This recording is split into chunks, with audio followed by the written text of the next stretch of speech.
The 2016 Toronto Blue Jays. 49 players, 49 different names, 49 guys who headlined a roster that defined an era of Blue Jays baseball. Where are they now? What have they been up to? Grab a plate of Oreos, make a cup of hot cocoa, as this is gonna be a long one, and enjoy. The Canadian Dream, playing for Canada's team. Russell Martin became a Blue Jay in the 2015 season, and instantly became the go-to catcher for those playoff runs. He played for 2 more seasons with the Blue Jays, and his final season was with the dreaded, evil, pay-to-win Dodgers in 2019. Damn it! Okay, in all seriousness, he won a Gold Glove. He was a back-to-back All-Star with the Dodgers early in his career, so it was the right decision to go back to where it started. After his final season in 2019, he officially walked away from the game in 2022. Post-retirement, man, he's been busy. In 2023, he coached Canada at the World Baseball Classic, and some people even wanted him to take the Blue Jays manager position at the time. Maybe he would have won the World Series. It's all a butterfly effect. In 2024, he was officially inducted into the Canadian Baseball Hall of Fame. Well deserved. It's not bad for a kid who was drafted in the 17th round of the 02 draft 24 years ago. He likes golfing, and he owns his own beer type brand, living out his post-MLB retirement to the fullest. Dioner Navarro. Now, I may have said his name wrong, but this was Cal Raleigh before Cal Raleigh. Bro, I might just turn off my computer after hearing that, bro. Okay, now let me land. Before Russell Martin, Dioner Navarro was a reliable backstop for the Blue Jays in the 2013 and 2014 season. He was a switch-hitting catcher. Ah, you see the connection? I'm a G. After Russell Martin's signing in 2015, he became the full-time backup. He then shortly left in the offseason for greener pastures, the Chicago White Sox. I was joking, he went to hell. Thankfully, the then new hotshot GM Ross Atkins brought him back for the eventual playoff run in 2016. Why exactly? If Josh Thole can have a job as a catcher, so can you. That was kind of offensive. Sadly, this was his last MLB season. In 2017, he took time away from the game, dealing with some family matters. In 2019, he did get a minor league contract with the Cleveland Guardians, and that was it. Still, he's been active around baseball, doing regular fan meets and enjoying post-retirement. The Venezuelan switch-hitting catcher, Dioner Navarro. For Josh Thole, let's keep it short and simple. He was the backup catcher of backup catchers. Ever since he came from the R.A. Dickey deal, he really didn't improve at all. Sure, he was reliable, he didn't get injured much, so he got some game time, but I really wish there was something I could glaze about him in some way. If you don't know what glaze means give him some credit, but he was just a lifetime backup catcher. Nothing more, nothing less.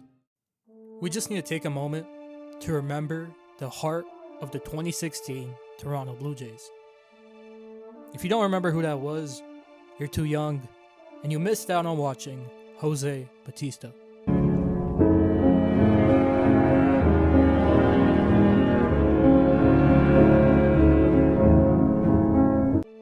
You know, I'm glad I went back to MLB 2K13, and I won back-to-back MVPs with him, not to brag, you know. Now, back to Jose Bautista. From nobody to arguably one of the greatest Blue Jays to don the jersey. Sadly, Father Time took his toll in the 2016 season. Fresh off the bat flip in 2015, the 16th season was riddled with injuries, and he left after the 2017 season. The Blue Jays rebuild was started, and the book closed on Bautista. He had his journeyman arc like 08 Shaq and bounced around a few teams. The book reopened with joy as he signed a one-day contract with the Blue Jays in 2023 to officially retire as a Blue Jay. Level of excellence member, he could be in the Hall of Fame if he just added the 2 MVPs in 2K13, and a Blue Jay who embodied the spirit of our team. Superman is in the building. Shut the hell up. There's a deep drive to left field. Pilar at the wall, at the track, jumps and... No, he didn't. No, he didn't. He's got it! Reliable, and Varsho couldn't wipe his boots. Okay, Varsho, that's hate from Game 7. I still love ya. Drafted by the Blue Jays in 2011 in the 32nd round, Kevin Pillar made it to the majors in the 2013 season. Now, his hitting was always below average to average at best. What he did on the field defensively is what really defined Kevin Pillar. The perfect defensive center fielder. For 2 more seasons and was traded in the 2019 season to the Giants. Fun fact, he got an MVP vote in 2019. Hold that, Varsho. Okay, no more Varsho hate, my bad. Then from 2020 to the 2024 season, he bounced around a few teams and even played in 2025 20 games with the Rangers before officially retiring from baseball. I've seen him pop up a few times on TV, talk about the Jays, and I see a future in media or whatever he pursues as Superman always got it done. 2016 was the year of Michael Saunders. He became the regular day starter in left field, and he became an all-star. Sure, his numbers don't pop off the page. I mean, he wasn't one of the big 3, but he peaked at the right time for Canada's team. After 2016, he struggled to reach the same heights at the plate, and his last season would be 2017. In 2018, he was in the minors. It didn't last long, and he officially retired from baseball. Since then, he's kept busy, coaching the Braves system from 2020 to 2024, then with his longtime team, the Mariners, in 2025, working in the minors as a base running coordinator. He also got his name on the Canadian Baseball Wall of Excellence. Not bad from the 6'4" man who roamed our outfield in 2016. For BJ Upton, let's keep it short, simple, and sweet. He was a depth piece known for his blistering speed, but hit sub 200 in 57 games, marking 2016 his final MLB season. Since then, he mainly does real estate in the US, so good for him. At the end, he did end up playing 12 MLB seasons. I'm seeing a trend here. This team had so many Canadians, maybe that's what we were missing. Look, Blue Jays, I can hit bunts and I run a bit faster than Kirk, so...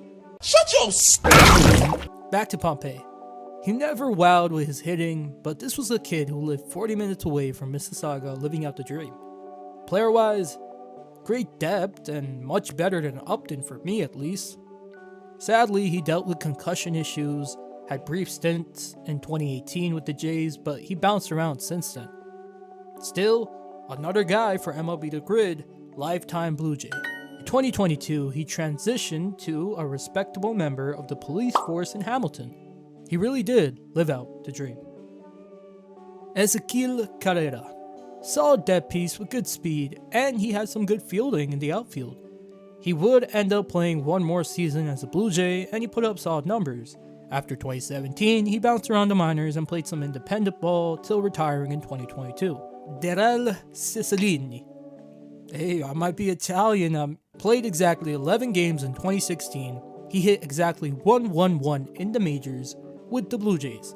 Safe to say, with all the depth in the outfield, he never really played in the majors again after 2017. Another guy who had a short stint with the Jays playing 22 games. But, unlike a lot of these guys, he carved out a great Mexican League resume for years now, and he's still producing at 35.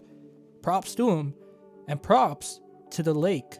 I thought that nickname would hit, but that was so corny. Oh my. That was every single outfielder who took the field for the 2016 Toronto Blue Jays. Seeing all these names just makes you remember how quickly time passes, and time doesn't stop for anyone, really. Now on to the infielders. Edwin Encarnacion. You guys see my Spanish side? I'm like going Crazy for this video. For Edwin, I'd learned Spanish. Jose Batista's running partner, his Robin for many years. But in 2016, Edwin was Batman. Toronto needed a hero, and he came through on the biggest day of the season. Even though they've turned a lot of double plays. There's a drive to deep left field, and the ball game is over.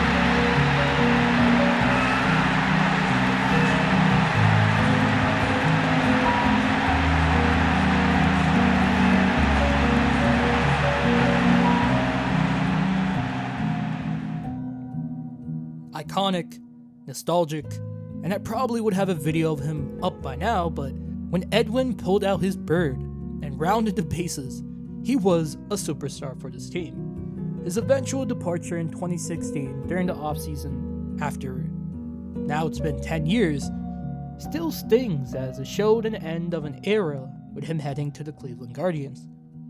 He still put up strong power numbers with the Guardians for 2 years, then bounced around till his final year with the White Sox. It was an ugly end for an otherwise amazing MLB career. Seriously, him and Batista came from the ashes of the fire and ignited this team for years. Since then, he's joined the Blue Jays coaching staff in 2023 and is on the Hall of Fame ballot as of 2025. If he had just 3 to 4 more elite seasons, or if he reached that 500 home run mark, he would probably make it to the Hall. Still, 424 home runs is nothing to look at and be like, he was kind of bad. No, Edwin was special. Double E, Batista's Robin, and the hero of 2016. It's crazy to think 10 years flew by that fast, Batman. Chris Colabello. Yeah, I'm basically Italian at this point. The first controversial player on the list. Playing only 10 games before being suspended for the dreaded PEDs for 80 games.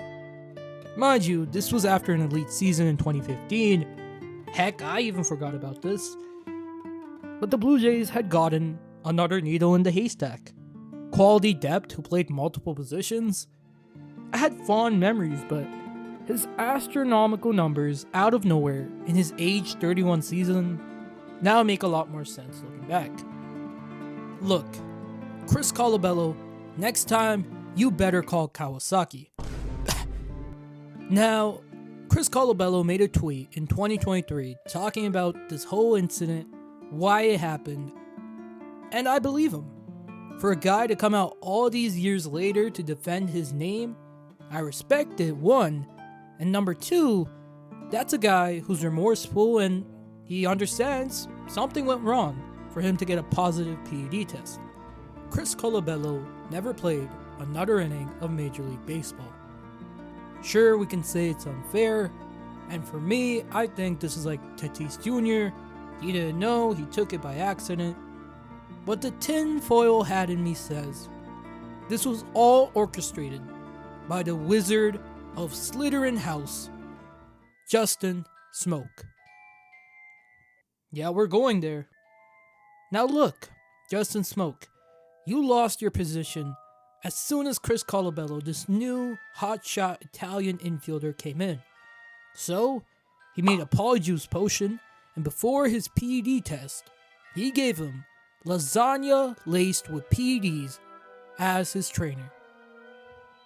That's my story, and I'm sticking with it. Okay, but on a serious note, Chris Colabello was a special player at his peak. And Chris Colabello gave us great memories, and I do appreciate him for that. Still, he's around baseball, and I hope he's enjoying post-retirement. Smokey, that polyjuice potion you made was brilliant, I tell you. Man, just dap me up, mate. Oh my.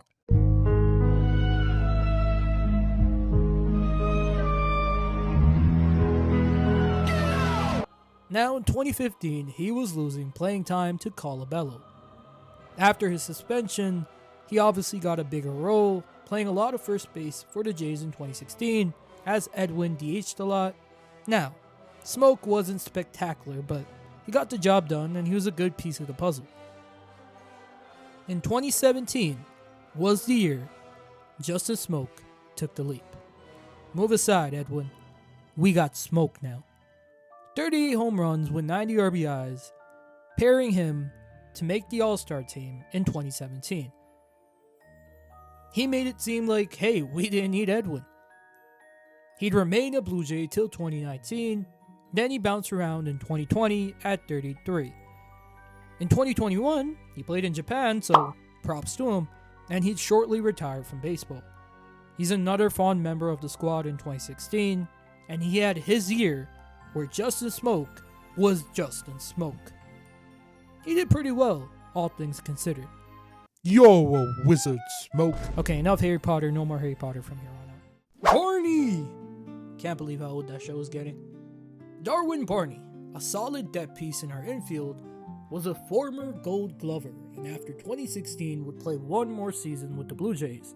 Barney would attempt a comeback in 2018, and afterwards went into coaching. On the bright side, he made it to the Oregon Baseball Hall of Fame, so not bad. Ryan Goins, another defensive infielder. Goins was drafted by the Blue Jays and had 5 years with the Jays. Sure, his bat wasn't going to pop off the chart, but he became a reliable option. From the years 2018 to 2022, from the majors to the minors. Officially retiring from baseball in 2023, Ryan Goins would join the Angels coaching staff and is an infield coach and a bench coach. Not bad. Devon Travis. The story of injuries. Still one of my favorite swings. He came out the gate on fire and he looked like the future staple second baseman for the Toronto Blue Jays. Then again, he never really had a healthy major league season. Multiple knee injuries and God knows how many games he missed. By 2021, he was coaching for the Braves minor league system and still is as of 2026. It's the sad tale of injuries. Magic stolen right out of our hands. My oh my, where do I begin? The blockbuster deal of 2015, when Anthopoulos brought in Troy Tulowitzki from the Colorado Rockies. And 2016 was his best year as a Blue Jay. Tulo gave you Gold Glove defense at short, he gave us great production, and he was relatively healthy. If you're like me, I'd pretend I was Tulo and practice jump throws in the backyard. Yes, I was off by a few feet every time, but it's the thought that counts. Sure, his story was cut short due to injuries. We all know the story of Tulo, and he was released in 2018. In 2019, he tried to make a comeback with the Yankees, but ultimately that fell short as well. Travis, Tulo, they're both guys, if we could add the injury-free slider, would have been our infield for years to come. Instead, they went into coaching pretty quickly. He coaches for a living now at the University of Texas, and he's been around USA Baseball. Tulo, at least, is a stamp for the Hall of Very Good. Cause one thing is for sure, unlike Travis, Tulo was one of one. The bringer of rain, Josh Donaldson. I think we can all chop him up to 3 letters. 3 words, I'd say. Most valuable player, MVP. I have a full video on him already, but if you want to watch it, I mean. In 2016, Josh Donaldson was part of the Big 3, and he was mashing. In 2017, he was still playing at an MVP level. Granted, the injuries were starting to pile up, and after that season, he was traded in 2018.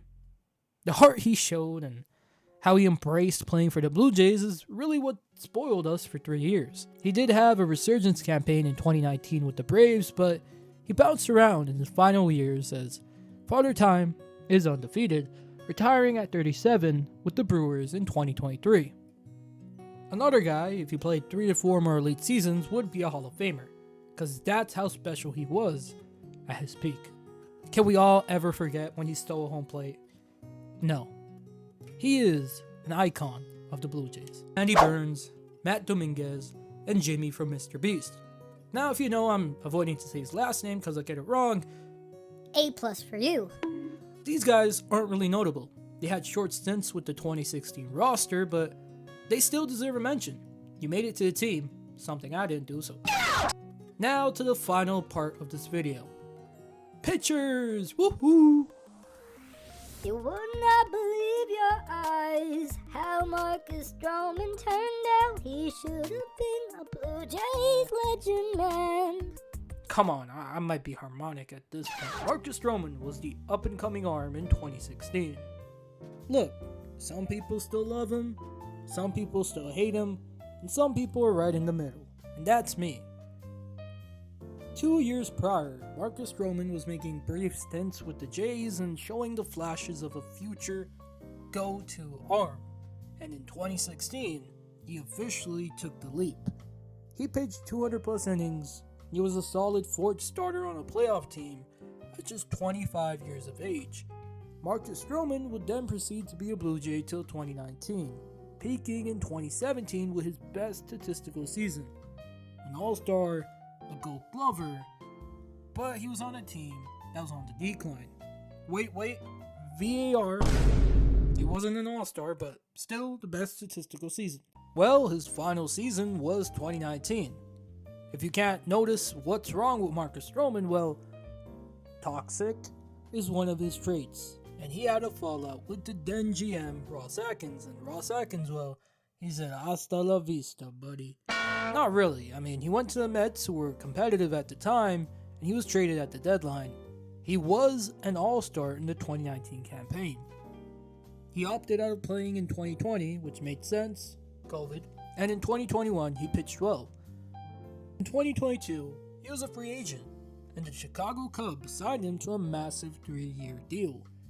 What followed was he was an above-average arm and was the opening day starter in 2023. And that was his second All-Star appearance. In 2024, he decided to sign with the New York Yankees for 2 years. What followed, well, Yankees and Stroman didn't really work out well, and he was officially released in the 2025 season. Marcus Stroman is a very complicated legacy. On one hand, he did pretty well. He pitched almost 1,500 innings, he has a Gold Glove, he's a 2-time All-Star, but his off-the-field issues and his presence online, especially Twitter, is something we all will look back on with some disdain towards his legacy. Now, I don't know if he's going to retire, what he's going to plan to do, but hope for his best and he gets back on a major league roster. But either way, thank you for the seasons you had in Toronto. Estrada Bien. Marco Estrada. Yes, Estrada Bien was his nickname according to MLB Reference. He was another All-Star in the Blue Jays rotation. Jeez Louise, we had a lot of All-Stars. 2 All-Stars pitching? Estrada was a consistent arm the Jays relied on. In 2016, he was already 32 years of age, but he peaked at the right time. But in 2018, Father Time was undefeated. He would finish his 12-year journey with the Oakland A's. And since then, he's been focusing his time towards his family and enjoying retirement. He didn't kill people with his velo, but Estrada was just a smooth pitcher. He had the stuff that worked and it did well. In more recent news, Estrada threw out the ALCS Game 7 ceremonial first pitch. Another major starter of the 2016 Blue Jays, and thank you Estrada Bien for being one of the better pitchers of that team. Jay Happ, an inning eater for the Toronto Blue Jays during the 2016 season. He went 20-4 in the win-loss column, so inning eater doesn't really make sense here, but with nearly 200 innings pitched. What followed was 2 more great seasons, and in 2018 he made the AL All-Star team in his age 35 season as the Blue Jays ace. The Yankees traded for him for a playoff push at the deadline, since by 2018 everything was crumbling. Okay, this was a rebuild team, and it worked out well. He'd go on to pitch 2 more seasons with the Yankees till 2020, where he'd eventually retire in 2021 as a Cardinal. Since then, focused on his family, and good on you, Baldy. I'll probably be bald soon, so I really shouldn't. 2016 was the year of Aaron Sanchez. He went 15-2, and he led the American League in ERA. From bullpen arm to future ace, he looked like the next great Blue Jay pitcher at just 23 years of age. Sadly, the injury gods of baseball struck down again. He pitched for 3 more seasons, all injury-riddled, and he was traded to the Astros at the 2019 deadline. At least he was part of a no-hitter with Joe Biagini in Houston. props. But from 2019 to 2022, he bounced around from team to team and the minors, and he's still fighting to make a comeback in 2026. Full video on his story on the channel. Psst, psst. This is a trend we saw with a lot of guys on the roster, leading to the eventual rebuild phase in 2018. The injuries ate us away. Still, Aaron Sanchez is a fond member of the 2016 Jays and that era in general. And what could have been? The Knuckler! R.A. Dickey was one of one. Put him right next to Tulowitzki. This man gave JP Arencibia nightmares opening day in 2014. If you know, you know. Now looking more like Gandalf, 2016 will be his final season as a Toronto Blue Jays, starting 23 times. His final year would be as a Brave, in 2017 pitching meaningless innings on a rebuilding team. Still, for a guy who reinvented himself as a knuckleballer, his resume of over 2,000 innings with a Cy Young is nothing to scoff at. And since then, he's been coaching and focused on his family. From living in the minor leagues and going from team to team to a name written in baseball history, R.A. Dickey. Sixth starter of the Blue Jays, Drew Hutchison. He never got back to his 2014 level, so during the 2016 deadline, he was traded away to the Pirates for Liriano and two prospects. One of the prospects was Reese McGuire, and we already know he didn't pan out well and had an issue in 2020. Good lord, he was a character. Now back to Hutchison. His story became like so many others. He struggled as a Pirate, and he became a journeyman, still playing professionally as of this video, so props to him. Fun fact, he is a guy who can say he was an opening day starter, and I hope he's still enjoying baseball to this day. Roberto Osuna. Controversy. And this was one of my favorite players for what he did on the field. But unlike Colabello, I don't feel sorry for him.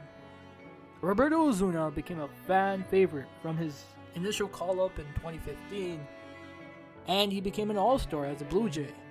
For 3 seasons, he was the elite closer, giving the Jays consistency at a position we still don't have much of. In 2018, he did the unthinkable. He was indicted in Toronto for domestic violence involving his then girlfriend, caught on tape, so he was suspended 75 games, ruining his image as a player. He was shortly traded and he became an Astro for 2 more seasons.